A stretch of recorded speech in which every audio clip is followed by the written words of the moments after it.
గత నెలలో నేను ప్రమోషన్పై ఇక్కడ పడిగల గ్రామం నుండి మోతే గ్రామానికి పీటీ నుండి పీడీగా ప్రమోషన్గా రావడం జరిగింది. మరి వచ్చి రాగానే మన పాఠశాలకు కూడా క్రీడల సామాగ్రి కొరతగా ఉందని గ్రామ పెద్దల ద్వారా తెలియజేయాలని ఉద్దేశంతో మన హెడ్ మాస్టర్కు తెలియజేయడం జరిగింది. అదేవిధంగా ఒకరోజు డొల్ల రాజేశ్వరన్న గారు పాఠశాలకు రావడం జరిగింది.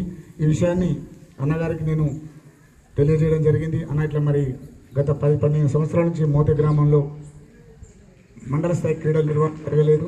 మరి దానికి అనుకూలంగా మనం పాఠశాలలో మండల స్థాయి క్రీడలు నిర్వహించుకుందామన్నా దానికి అనుకూలంగా కూడా మనకు స్పోర్ట్స్ ఐటమ్ అవసరాలు ఉన్నాయి కొన్ని అని చెప్పి అడుగుతాయి.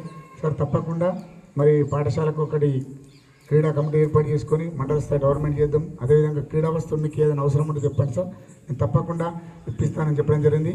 కొన్ని వస్తువులు ప్రజెంట్ అసలే లేవని చెప్పడం గల మనకు తీసుకోండి సార్, ఎంతైనా సరే నేను ఇస్తాను అని చెప్పడం జరిగింది. రాత్రి కూడా కాల్ చేస్తే తీసుకోండి సార్ రేపు వస్తున్నాను అనగానే మరి నేను మన పాఠశాలకు మినిమం వాలీబాల్ పోల్స్ కానీ వాలీబాల్ నెట్లు కొన్ని బాల్స్ అవసరం ఉన్నాయని అడగగానే తీసుకోండి సార్ నేను ఇస్తానన్నాను. కాబట్టి ఆ అన్నగారి ఆదేశాల ప్రకారం మన పాఠశాలకు అవసరమైనటువంటి క్రీడా సామాగ్రిని తీసుకున్నాను.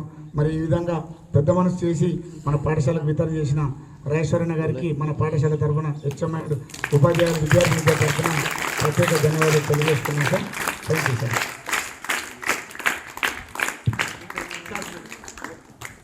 ప్రత్యేకమైనటువంటి ధన్యవాదాలు తెలుపుతున్నాను సార్. సో ఆ పిల్లలకు మీరు ఏ చేసినా గుడి బడి ఒకటే సార్. మీరు పెద్ద మనసుతోటి మా పిల్లలకు చేస్తున్నారు సార్ సేవ. మళ్ళీ ఇంకొకటి మీ అందరికీ చెప్పేది ఏంటంటే కోరేది ఏంటంటే మా పిల్లలు బాగా డిసిప్లిన్గా ఉంటారు సార్. ఇంత మంచి పిల్లలు నేను అంటే మిమ్మల్ని మెచ్చుకోవడం కాదు, డిసిప్లిన్గా ఉంటారు, మంచిగా చదువుతారు, క్రమశిక్షణ బాగుంది, అది చాలా నచ్చిన విషయం. సో మీ యొక్క సహాయ సహకారాలు ఇదే విధంగా ఉంటే మా పిల్లలు ఇంకా మంచిగా రాణిస్తారని చెప్పేసి భావిస్తున్నాను. సో ఎప్పుడు మాది ఏదైనా రిక్వెస్ట్ ఉంటే మీరు ముందుకు వచ్చి ఈ విధంగా చేస్తే చాలా మాకు కూడా మనస్తృప్తి అనిపిస్తుంది. సో ఇంకొక విషయం ఏంటంటే నేను మొన్న జరిగినటువంటి కౌన్సిలింగ్లో సోషల్ టీచర్ లేకుండేది, సోషల్ సార్ కూడా రావడం జరిగింది. నేను జాయిన్ అయ్యాను.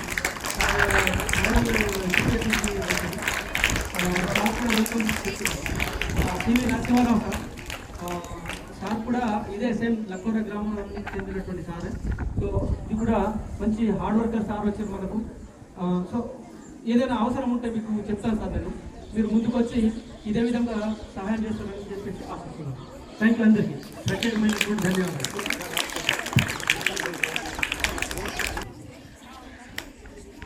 గుడ్ మార్నింగ్ అందరికీ. అంటే పీటీ సార్ వచ్చిన రోజే తర్వాత 2 రోజుల తర్వాత నాకు ఫోన్ చేశారు. వచ్చి నేను స్కూల్లో కలవడం జరిగింది. కలిసిన తర్వాత ఇట్లా స్పోర్ట్స్ గవర్నమెంట్ 10 లైన్లు అయింది సార్, మోదీ స్కూల్లో ఇప్పటికి పెట్టలేదు, మరి ఏం చేద్దాం ఒకసారి పెట్టుకుందాం సార్ అని అంటే ఫస్ట్ మన పిల్లలైతే ప్రిపేర్ కావాలి సార్. మనం టోర్నమెంట్ పెడితే కనీసం ఒక 2-3 ప్రైజులైనా మనం ఉండాలి ముందు స్థాయిలో అని సార్ అంటే మరి ప్రిపేర్ కావడానికి కొన్ని వస్తువులు అవసరం ఉంటాయి సార్. స్పోర్ట్స్ ఐటమ్ ఏం లేవు సార్, బాగా ఇబ్బంది ఉన్నది అని అంటే నాతో చేతనైనంత వరకు కొన్ని వస్తువులు ఇప్పుడు ఎమర్జెన్సీ అవసరం ఉన్నాయి తీసుకొని సార్ అని చెప్పిన సార్ తీసుకొచ్చారు. వాటికి అంటే నా చేతనైనంత నేను సహాయం చేసిన. ఇంకా ముందు కూడా స్కూల్ విషయంలో ఎప్పుడు కానీ నా సహాయ సహకార్యాలు మా ఊరు ప్రజల కొరకు అందరి కొరకు ఉంటాయని తెలియజేస్తూ కోరుతున్నాను.